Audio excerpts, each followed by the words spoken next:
Deep Purple announced dates for their USA Long Goodbye Tour. We're talking about 33 dates. I'm John Beaudin from Rock History Music. The Long Goodbye Tour for Deep Purple started in May 2017, and now the band are coming back to the US. 33 dates is an awful lot. Let's see, it starts September 3rd, Riverside, California, until 6 weeks later in Minneapolis, Minnesota. Some fans are asking, and this always happens, right? Some fans are asking, oh yeah, but is this really the end?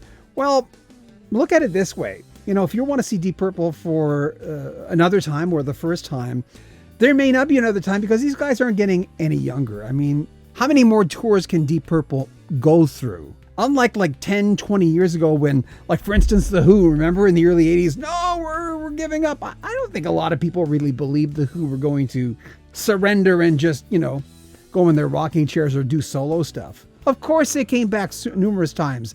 And then there was the Kiss thing. And don't get me started on that. Roger Glover told Billboard magazine that he wanted to let fans make up their own minds if this was going to be the end for them.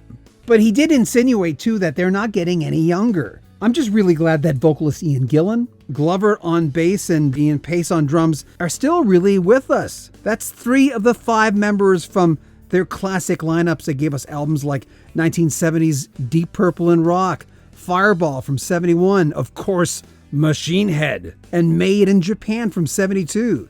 Keyboardist Jon Lord died in 2012, and guitarist Ritchie Blackmore left in the mid-70s, only to come back in the mid-80s. He stayed for 9 years. I remember when I was growing up, I had a bad Sears stereo. It was an 8-track, and it wasn't hi-fi. It was just a stereo with like speakers about like this high, and it sounded like crap. But me and my friends really, really liked Made in Japan and Machine Head. Dun, dun, dun. We played it over and over again, but none of us had a good stereo. And one day my parents bought, I think, a mini freezer or something. And we managed to put the Sears stereo inside of the box that the freezer came in. And we called the stereo the box. And we wrapped the speakers inside the box just so that we could have some bass. And it was really Machine Head that made us do that. Listening to Highway Star, I mean, I loved that album.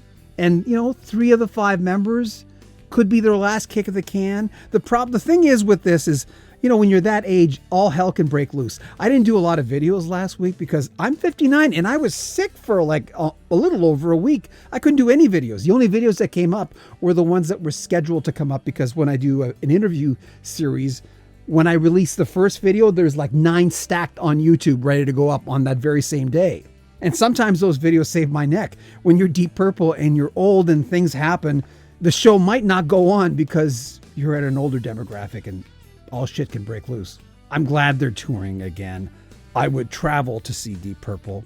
They don't sound like they used to. They can't do what they used to be able to do, but neither can we. So good news. We'll have the tour dates at rockhistorymusic.com. There'll be a link in the description of this video, or just go to Deep Purple's page and we'll put links to that as well. Good news. Deep Purple's touring North America again. Make sure you comment on our video, subscribe to our channel, and share our videos. Got a good Deep Purple story? Share it with us in the comments. I'm John Beaudin from Rock History Music.